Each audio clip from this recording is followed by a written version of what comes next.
बुरी सखी जी कह रही हैं, श्यामाजू के चरणों का जिसने दृढ़तापूर्वक हृदय से आश्रय ले लिया, हृदय से दृढ़तापूर्वक, अन्य कोई आस भरोस नहीं, ऐसा प्रताप उदय होता है स्वामिनी जी के चरणों का कि त्रिभुवन का हर पद, हर सुख, हर सम्मान धूरी के समान नजर आता है।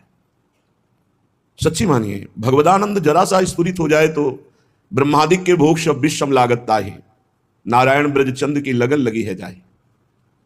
जैसे कोई गाढ़ निद्रा में सोया हुआ उसे जगाकर आप कुछ खवाना पिलाना चाहे तो आलस के वशीभूत होकर के वो भले थोड़ा कुछ रुचि नहीं, ऐसे ही थोड़ा भगवदानंद स्फुरित हो जाए, यद्यपि वो तमोगुण है गाढ़ निद्रा, और ये त्रिगुणातीत आनंद कैसे तुलना दी जा सकती पर चंद्रशाखा न्याय की तरह कि देखो डाल के एक हाथ ऊपर चंद्रमा तो दिखाई देने लगता है, ऐसा कुछ भाव थोड़ा भगवदानंद स्फुरित हो तो ब्रह्मादिक के भोग भी उसे अरुचि हो जाती है। ऐसी तृप्ति होती है अनंत जन्मों से जो हम सुख भोग की लालसा से भटक रहे हैं प्रकृति में, वो कभी पूर्ण होने वाली नहीं, क्योंकि हम परमात्मा के अंश हैं। जब तक परमात्मा आनंद नहीं मिलेगा तब तक विषयानंद से कभी कहीं किसी को भी तृप्ति नहीं हुई। शास्त्र प्रमाण है इस बात का। संपूर्ण श्रीमद् भागवत में बहुत से चक्रवर्ती सम्राट, बहुत से महामहिम सिद्धों का वर्णन कर रहे हैं। 7 दिन में शरीर छोड़ना है परीक्षित जी को, क्यों सुना रहे हैं? क्योंकि कहीं राग न रह जाए। बड़े बड़े नरपति भूपति सिद्ध हुए, लेकिन जब उनको भगवदानंद की अनुभूति हुई तो सब फीका लगने लगा, यहां तक कि ब्रह्मानंद भी फीका लगने लगा। श्री सुखदेव जी तो स्वयं ब्रह्मानंद में स्थित है, लेकिन जब श्री कृष्ण रूप माधुरी और स्वभाव सुना तो ब्रह्मानंद का प्रभाव भी फीका पड़ गया। ऐसे श्री कृष्ण जिनके रूप लावण्य माधुर्य स्वभाव में बिके हुए हैं बिना मोल के, वो हमारी प्यारी जी के चरणों का जिसने दृढ़ता पूर्वक आश्रय ले लिया तो तीनों लोक के भोग सब धूरी के समान, तिनके के समान, घास के समान लगते हैं। बुरी सखी जी कह रही हैं, जिसने चरणों का आश्रय लिया उसके अंदर एक लोभ जागृत हो जाता है। कब हम श्री जी को देखें? छिन छिन दर्शन को मन लोभा। अगर ऐसा नहीं लोभ जागृत हुआ तो कहीं अन्य कोई आश्रय है, कोई भोग वासना है, अभी कोई छिद्र है जिससे आपका भजन रस क्षीण हो रहा है, कोई इंद्रियों की विलासिता धर्म विरुद्ध है, नहीं तो श्री जी के चरणों का आश्रय लेने मात्र से इतना हृदय पावन होने लगता है कि रुदन होने लगता है, कब मिलोगी प्यारी जो, कब मिलोगे युगल सरकार। छिन छिन दर्शन को मन लोभा।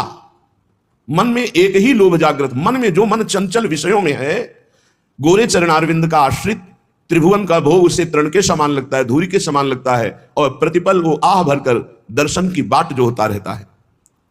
जिनको श्री जी के दर्शन की लालसा जग गई तो स्वर्ग आदि का सब वैभव, ये सब बिल्कुल अच्छा नहीं लगेगा, रुचि ही नहीं रह जाएगी, रुचि ही नहीं रह जाएगी। एक जगह नहीं, बहुत जगह महापुरुषों ने स्वयं अनुभव करके लिखा है, रमा विलास राम अनुरागी, तजत बमन जिम जन बड़ भागी। लक्ष्मी जी के संपूर्ण माया के संपूर्ण वैभव विलास को वमन की तरह भगवान से प्यार करने वाला उपासक छोड़ देता है, स्वाभाविक रुचि हो जाती है। पंकज चरण छटा अति भावे। जहां नूपुरों सहित सांवले चरणारविंद के समीप गोरे चरणारविंद का दर्शन होता है उस समय हृदय चूर चूर हो जाता है, प्रेम विकलता आ जाती है। गौर वरण सांवल चरण रच मेहंदी के रंग, तीन तरुवन तर लुठत रहे रतिजुत कोटि अनंग। अति सुकुमारी लाडली पिय किशोर सुकुमार। इन दोनों के गोरे सांवले चरणारविंद की छटा जिस हृदय में प्रकट हुई, चूर चूर हृदय, प्रेम विकल हृदय हो जाता है। अब तो एक ही नशा चढ़ता है, कोई प्यारी जू की बात सुना दे। बावरों सो रस में फिरे खोजत नेह की बात। पागल बना वो ढूंढ रहा है कहीं हमें प्रिया प्रीतम की कोई रूप माधुरी, गुण माधुरी, लीला माधुरी सुना दे। लीला ललित सदा सुध आवे। प्रिया प्रीतम के लीला चरित्रों का वो चिंतन करता है, तिनको कछु न देख सुहावे। अब उसको त्रिभुवन में कुछ भी देखने की इच्छा नहीं रही। जुगल मिलन की आशा धारे, काहू और न कबहू निहारे। एकमात्र युगल सरकार से हमारी मित्रता, हमारा परिचय, हमारी आशा का विषय एकमात्र युगल सरकार। किसी और की तरफ आंख उठाकर भी नहीं देखना। हमसे चूक हो जाएगी यदि किसी और को अपना मान लिया।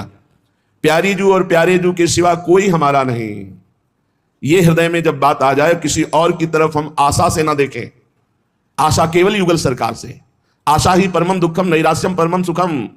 जगत से निराश और आराध्य देव से आशा, उनके प्रेम की, दर्शन की, नाम निरंतर जपने की, लीला चिंतन की, सेवा की, ये आशा। सोच सोच काटे दिन राती। हमारे रात दिन कैसे व्यतीत हो प्रिया प्रीतम के चिंतन में। दुख सो फटत छिने छिन छाती। रात दिन इस बात की व्यथा, आज का भी दिन गया, प्रियालाल का साक्षात्कार नहीं हुआ। आज की रात गई, प्रियालाल नहीं मिले। ऐसे न की जो जूठन पावे। आहा, जो रात दिन ऐसे समय व्यतीत करते हैं, ऐसे महापुरुषों की यदि जूठन मिल जाए तो ठीक जैसी उनकी स्थिति है ऐसी स्थिति उस उपासक की हो जाए। इष्ट के चिंतन में जिनका निरंतर समय व्यतीत हो रहा है, ऐसे महापुरुष का चरणामृत, उच्छिष्टामृत, वचनामृत, सानिध्य, ये सब भगवत प्रेम प्रदान करने में समर्थ है। विषय पंख में बूढ़त भोरी। स्वामिनी जी, हम तो विषय रूपी दलदल में डूब रही हैं, निकलना भी चाहें तो दलदल में और धंसना होता है, अब आप निकाल दो। करो कृपा अब सहज किशोरी। हे किशोरी जू, सहज में करुणा वरुणालय आप कृपा करती हो, है तू की कृपाल हो, हम पर कृपा कर दो, क्योंकि हम में कोई साधन नहीं, हम तो विषय पंख में डूब रहे हैं, विषय रूपी दलदल में धंस रहे हैं। जहां देखो तो भूरी सखी आकांक्षा करती हुई पाई जाती है। तो क्या भूरी सखी को श्री जी मिली नहीं क्या? इसी के ऊपर पद है, बोले मन मेरो भूरी सखी, समझना प्राय ये विकल ही रहती, जो पद देखो हाय हाय स्वामी जी कब मिलोगी कब, तो ऐसा लग सकता है किसी को कि भूरी सखी इतनी विकल है, श्री जी मिली नहीं। पद देखो, शब्द में पकड़ना, शब्द में स्थिति झांकने को मिलती महापुरुषों की, ऐसे नहीं पहचाना जा सकता। उनके शब्द में बैठ करके जाओ तो पता चलेगा हृदय में क्या स्थिति है। मन मेरो रहे प्रेम रस छाको, भूरी सखी। कोई ये मत समझना कि भूरी सखी प्रियालाल से एक सेकेंड के लिए भी अलग है।